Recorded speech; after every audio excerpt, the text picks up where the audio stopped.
He confessed 20 years too late, but why now? Rain lashed against the cracked windows of the Ash Hollow Police Department. Inside the dimly lit interrogation room, the overhead bulb swung gently, casting long, crooked shadows. Detective Laura Graves leaned forward, her face stone cold, but her eyes sharp as knives. Across from her, Jonas Hale sat trembling. His once broad shoulders were hunched, skin pale and damp like wax paper. His voice broke the silence, brittle as old bone. It wasn't supposed to happen that way. I swear, I never meant to, but now they're coming back. I see them. Every night. 20 years, detective. 20 years, and I can't outrun them anymore. Laura's lips barely moved. Jonas, why now? Why confess after 20 years? Jonas's bloodshot eyes darted around the room as if something unseen was circling them. He leaned in, whispered so low it felt like a curse. Because she's back, and this time, she's not alone. Thunder cracked like a scream from the sky. Darkness swallowed the scene. Ash Hollow was the kind of town that looked sick even in sunlight, with its sagging roofs, rusted swings, and people who talked only in whispers. Detective Laura Graves had grown up here. She'd buried her daughter here. 5 years ago, little Emily vanished without a trace while playing in their backyard. The case went cold, and Laura's heart went with it. Now she walked the earth as a ghost with a badge, hunting shadows that never quite stayed still. Jonas Hale had once been the golden boy of Ash Hollow. Football star, charming smile, destined for better things. But he vanished after graduation, and no one asked too many questions. Until now. Now he was back. A broken man confessing to a murder that no record showed. But the town had always known. There were rumors, sure, about the girl who disappeared back in 2003, about Jonas and his friends, about the woods where no one went after dark. And as Laura stood outside the station, watching Jonas being led away in cuffs, she felt that old crawling sensation at the back of her neck. Something was about to go wrong. Very, very wrong. Jonas's confession poured out like poison water. Her name was Lillian Marsh, he choked. She was 17. We took her out to Black Hollow Woods that night. Me, Daniel, and Marcus. Just to scare her, you know? Initiation. Laura's fist clenched under the table. Black Hollow Woods. The same cursed place her daughter vanished near. Jonas continued, face slick with sweat. But things went bad. Real bad. She ran. We chased her, laughing. And then she fell. Hit her head on the rocks by the creek. Dead. Just dead. Laura's voice was ice. And the body?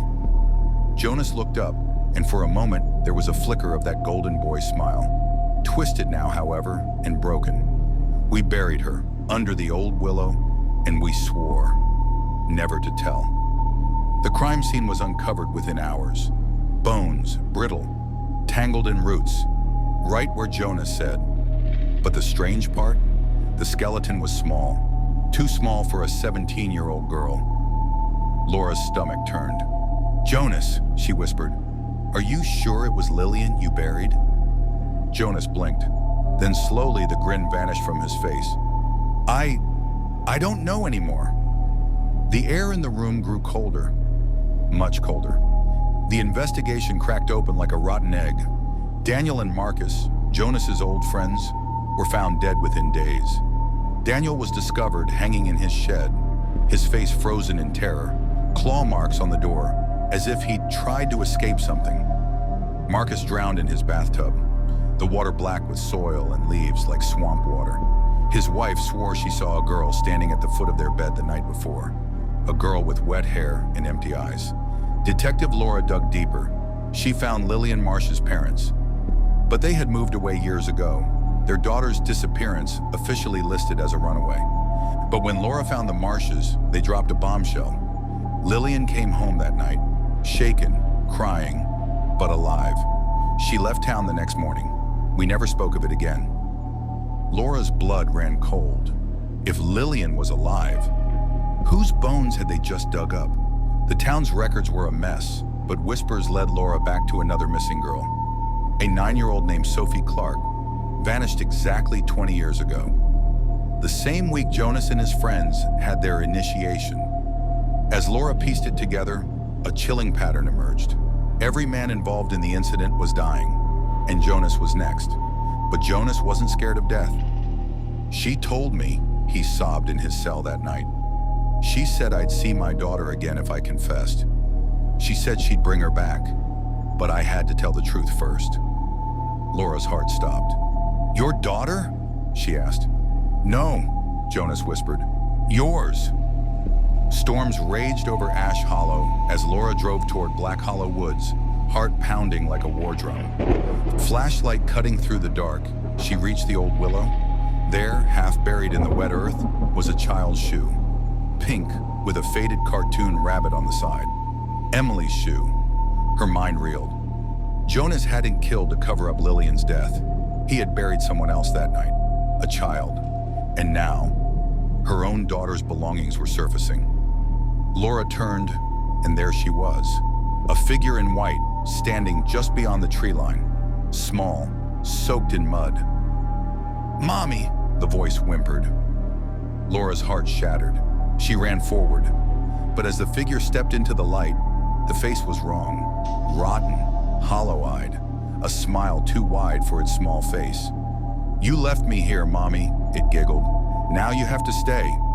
Branches lashed out from the trees, grabbing at her legs. She fell hard, flashlight spinning away. From the darkness, more voices whispered, "Stay, stay, stay." Suddenly, Jonas appeared, wild-eyed, clutching an old locket. He dropped it at Laura's feet, inside a photo of Sophie Clark. "It was never about Lillian," Jonas screamed. "It was Sophie. She was the first, and she's been feeding off us ever since." Laura's world spun. "But my daughter, Emily." Jonas shook his head, tears streaming. "She's the last one, Detective. The last to be taken, unless you trade." The wind howled. The girl in white stepped closer, grinning. "Trade? Or stay?" By dawn, the woods were silent. Jonas Hale was found hanging from the old willow, smile carved into his face, eyes missing. Detective Laura was discovered at the edge of the woods, unconscious, clutching a child's shoe and muttering the same word over and over. "Trade, trade, trade." The official report called it a breakdown. Jonas was listed as a suicide. The case was closed. But Ash Hollow wasn't fooled. The whispers grew louder. More children were going missing. Laura resigned from the force. She locked herself away in her home, surrounding herself with photos of Emily, each marked with strange symbols drawn in charcoal. She spoke to no one, except at night, when neighbors heard her talking softly, as if bargaining. A week later, a new family moved into Ash Hollow. Their daughter, 9 years old, went missing the first night. In the woods beneath the willow, something new was buried, and at the very end in Laura's darkened home, a faint child's giggle echoed through the walls. Laura looked up from her chair, her eyes black as coal, and whispered, "One more, just one more." Then she comes back to me. Lights went out and the room faded to black. And then, the screen of her laptop flickers back on with one last chilling question. How well do you know your own mother?